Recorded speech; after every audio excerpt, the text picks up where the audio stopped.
Over the course of the first half of the 13th century, the Mongols went from being an obscure tribe in Central Asia to being the rulers of the largest empire the world has ever seen. And any discussion of the Middle Ages has to include the Mongols and give them the prominent role that they earned by shedding the blood of their enemies. So in this video, I want to look at the Mongols and focus especially on the impact that they had on the development of the West broadly defined. If you're wondering who that guy is with the costume, that is John Wayne dressed up as Genghis Khan. There was a horrible Howard Hughes movie from the 1960s called The Conqueror. It's one of the worst movies ever made. Everyone who made it, or at least most of them, ended up dying of cancer because they, for whatever reason, decided to film this near a nuclear test site in the American West. And yes, John Wayne in this photo is wearing brown face. That's not just your imagination, and that's not just that he was a little dusty. He appears that way throughout the film. Anyway, now that that little tangent is out of the way, let's move in and talk about the Mongols. The Mongols emerged from the steppe of, you guessed it, Mongolia.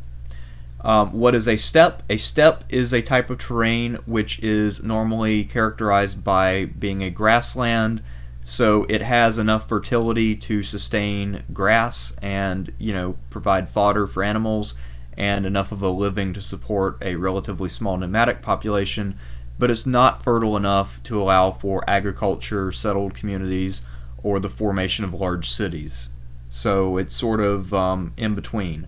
It's a little bit like a desert in a sense, except that it is a little less hostile than that, and a little bit easier to travel through. Actually, a lot easier to travel through. Anyway, because of that, it really facilitates the presence of nomads, and the Mongols are one such group.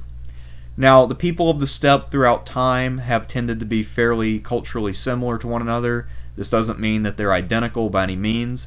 There are differences between the Alans, the Huns, the Turks, the Mongols, and the Magyars, for instance, but they all had fairly similar traits in terms of the way that they conducted warfare and organized themselves socially. So when one of these groups would go conquer another one, they had a ready pool of people who knew how to be a member of this new community. So for instance, back in the 4th and 5th centuries, when the Huns arrived in Europe, they were able to absorb the Alans, and then the Alans were able to fight side by side with the Huns without any real loss of coherency between the two groups. Well, similar thing happens when the Mongols conquer their own neighbors who are very culturally similar. Their most famous neighbor, or at least best known in Western minds, is a neighboring group called the Tatars. They actually were a separate tribe. Anyway, enough of that. And the sort of characteristic military arrangement of steppe people tended to be horse archery. This was the thing that they were best known for.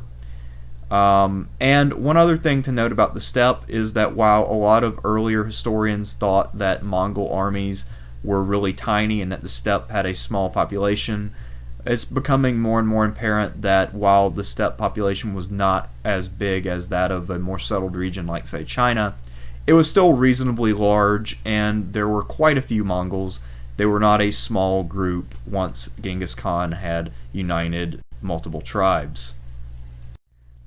So before we get to the hack and slash part of this video, let's first talk about another aspect of the Mongols that is very important, and that is their role in facilitating trade between the East and West along what is known as the Silk Road. Now, this East-West connection and global trade network has been in existence since at least the 6th or 5th century BCE. Some people might try to trace it to an earlier period. The Bronze Age had an international network of trade, but it didn't quite go all the way to the Far East.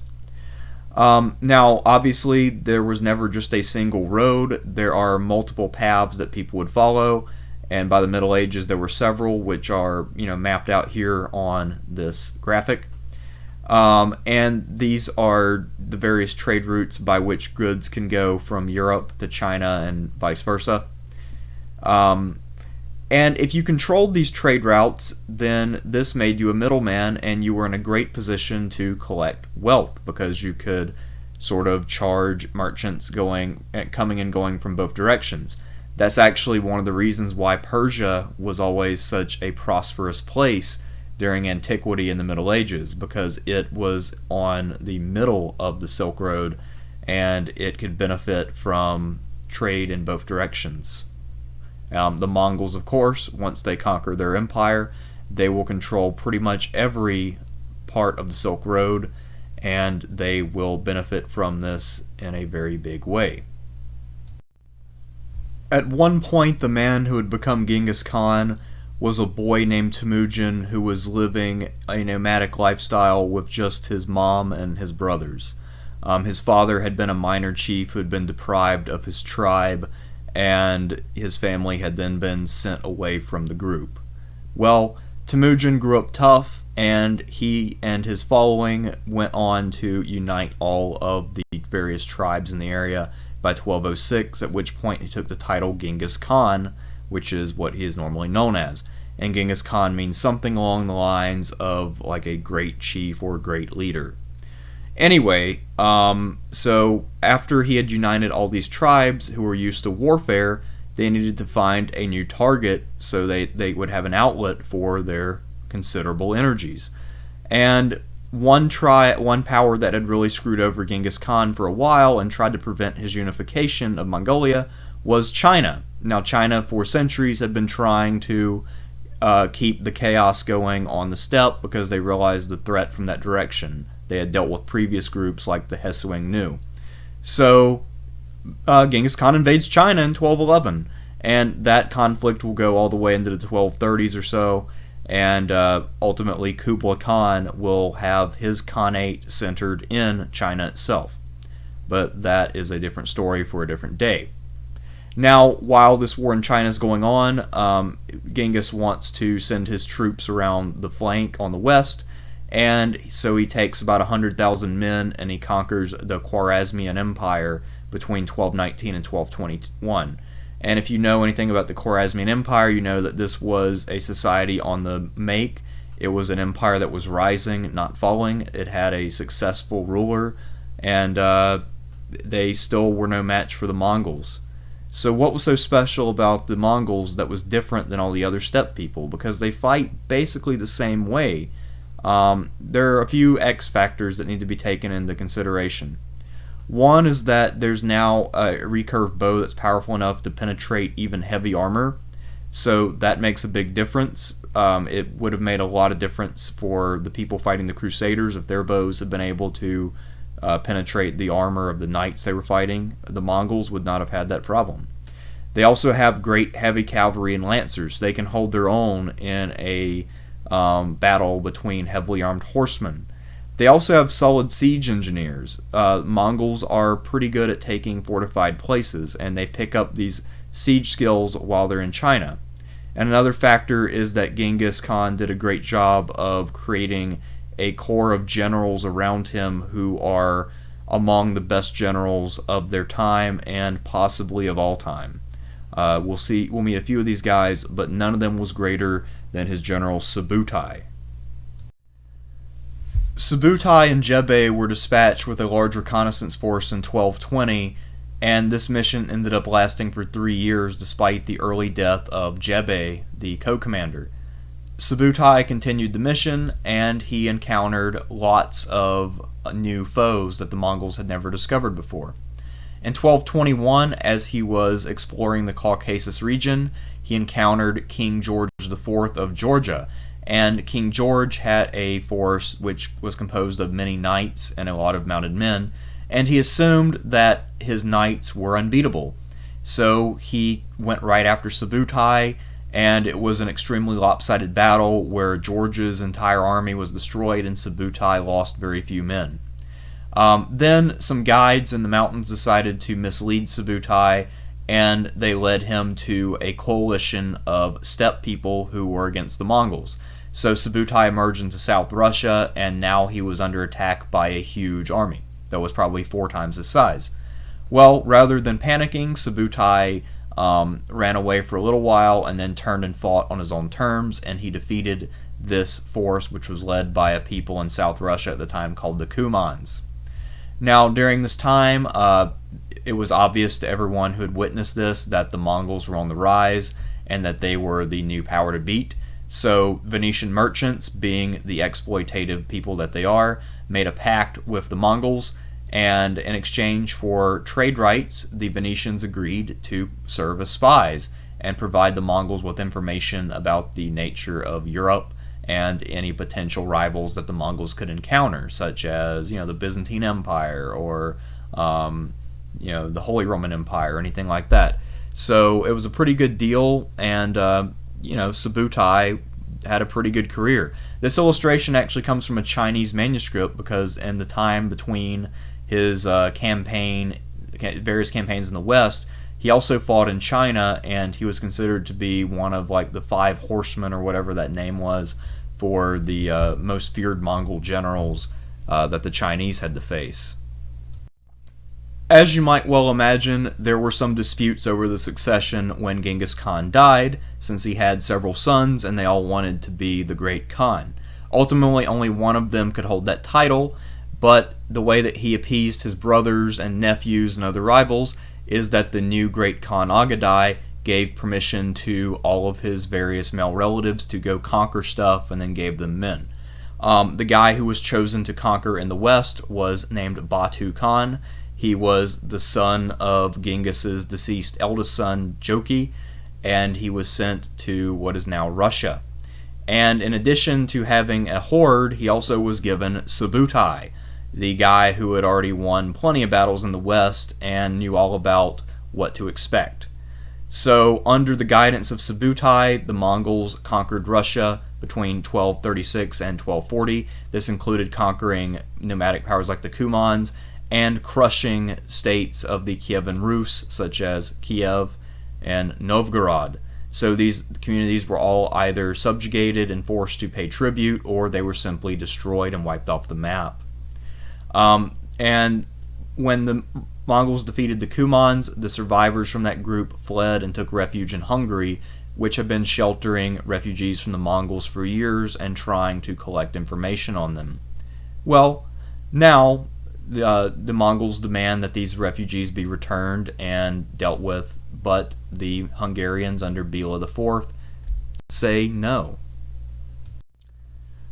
It's really hard to know whether the Hungarians could have actually avoided a Mongol invasion had they simply handed over the refugees from the Cumans to the Mongols. But ultimately they didn't, and Subutai decided to invade Europe as a way to get revenge. But if we look at the scope of his campaign, it's clear that he was planning a large-scale conquest, and this was not about finishing off some refugees. So after extensive scouting, probably through his Venetian spy sources, Subutai then went on to oversee a mass-scale, 3-pronged invasion of Europe, where one army would hit Poland, another would cross the Carpathian Mountains, and yet another would follow along the Danube, and all of this began in the year 1240. The first blow was struck at the Battle of Legnica in Poland, where the Mongols were met by an army of German, Polish, Teutonic, Czech, and other forces, and the Mongols completely and utterly destroyed them. This was another one-sided, lopsided battle. And up to this point, one of the assumptions of the Central Europeans was that their knights could not be beaten. The previous Mongol victories had been over people like the Muslims and others, and that didn't really count. That's not the same as defeating knights. Well, turns out the Mongols were perfectly capable of defeating knights. When that Mongol army turned south, it rejoined the main force under Subutai, and then they end up obliterating a Hungarian army under Bela's personal command, an army of about 60,000 men, wiped off the map at the Battle of Mohi, also in 1241, and actually pretty close in time, not just the same year. And this campaign was proceeding apace. It didn't end until 1242 when the Great Khan Agadai died, and the great Mongol leaders like Batu had to return in order to have a say in who would become the Great Khan. During the return journey, Batu also passed through Bulgaria. And in the course of this campaign, Bulgaria, Moravia, Austria, all these areas were invaded and pillaged. The only tiny victory that the Europeans had is that a Mongol advance force of only a few hundred approached Vienna, and the Austrian leader there managed to win a tiny battle against them. But aside from that, this was a complete and unadulterated success for the Mongols. Outside of a few raids here and there, the Mongols never returned to Central Europe. Now, why was that? Well, simple. Batu had been heavily reliant on the military skill of Subutai, and during the succession dispute, Subutai had gone back to Mongolia, and the new Great Khan had detained him there and wanted to use him in the wars in China. He also thought that he might have to fight a civil war against Batu, and he didn't want to have Subutai on the other side. Ultimately, that war never occurred, but Batu was deprived of his best general, and then Subutai died in retirement in the late 1240s. Batu was more or less content with ruling over Russia, however, and he establishes what is known as the Golden Horde in the 1240s. And this will eventually become an independent power, which is no longer beholden to the main Mongol Empire. There will be 3 other branches of this Mongol Empire. We'll talk about 2 of them, since only 2 of them actually matter. And the Golden Horde, basically their method of government was to live on the steppe and live a nomadic lifestyle like their ancestors had. They would train for war and hunting, they would move around, and they would collect tribute from their subjects who lived in cities. And if their subjects weren't paying, the Mongols would arrive and teach them a lesson, and then go back to doing steppe stuff. So they were very wealthy, but they did not live the same way that most imperial overlords lived. Now, the Golden Horde had some issues. We'll talk about one of the biggest setbacks in their history occurring at the hands of another famous historical figure. But they actually managed to cling on to life all the way until 1502, when they were finally finished off by Russia. One of Genghis Khan's other grandsons, Hulagu, founded the Ilkhanate. This was one of the 4 successor states to the Mongol Empire. The Ilkhanate lasted from 1256 until 1353. The most famous deed of the Ilkhanate was the destruction of Baghdad and the ending of the Abbasid Caliphate in 1258. Of course, this resulted in the destruction of the House of Wisdom. Now, 2 powers hold the distinction of winning battlefield victories over the Mongols, and those 2 powers are Egypt under the Mamluks and Japan. The Mamluks did it at a battle called Ain Jalut, and that battle occurred in 1260. They completely destroyed the Mongol army attacking them, but they themselves also suffered very heavy casualties. After that, the Ilkhanate was content to let the Mamluks alone and leave them to their own devices. By the 14th century, the power of the Mongols was beginning to subside, and a lot of their successor states were in decline. The Ilkhanate had collapsed in 1353, for instance. So, it might come as a surprise that in the late 14th century, the greatest figure that the Mongol Empire produced outside of Genghis Khan himself emerged. And that guy was someone named Timur the Lame, or as he's usually referred to in the Western world, Tamerlane. Now, one of the most interesting things about Timur is that he actually was not a Mongol. Most of the rulers of this time had to not only be Mongol, but also contain some of the blood of Genghis Khan. Timur met neither of those requirements, and in addition, he earned his name the Lame because he walked with a severe limp. And normally when you're in any kind of masculine, militaristic, patriarchal society, they really value vigor and physical prowess. So having a limp is not a good thing. Nonetheless, he did come to power in the Chagatai Khanate. The Chagatai Khanate is the least well-known of the successor states. This is one that's in Central Asia, and because it doesn't border anything else, it doesn't really have much of a history. But Timur somehow managed to come to power there, and then he conquered the remains of the Ilkhanate to his south during the 1380s. So people there thought they were rid of the Mongols, and then Timur ruined their day. His capital was at Samarkand, which was a great city in Central Asia. There is still a city today, and it's still a major attraction. Back in Timur's time, this city was a lot more fertile, and you could see how it could actually serve as the capital of a great empire. Today, Central Asia has dried out so much due to climate change that you might think someone who would put a capital at Samarkand is crazy. But in Timur's time, this actually made a lot more sense than it does today. As some of his rivals from the Ilkhanate fled north, he followed them into Russia, and he ended up fighting a prolonged war against the Golden Horde. Now, the Horde at this point was still pretty powerful, but that would not last forever, and the reason is because they decided to fight Timur. So the two forces met at the Battle of the Terek River, and Tamerlane destroyed the entire army and really fatally weakened the Golden Horde. His weakening of the Horde is one of the biggest factors in allowing Russia to rise and become a single country. After his great victory in Russia, Timur went all the way south and then invaded India, and then he was messing around in the Caucasus region, and he attracted the attention of the Ottoman Sultan Bayezid I the Thunderbolt. Now, by this point, Timur was a living legend, and he was the most famous man in the world. And Bayezid was an ambitious warrior who was trying to finish off the Byzantine Empire, but when he found out that Timur was within striking distance, he decided to try his luck in battle. So Bayezid took the Ottoman army out east, and two huge armies clashed, and Timur won.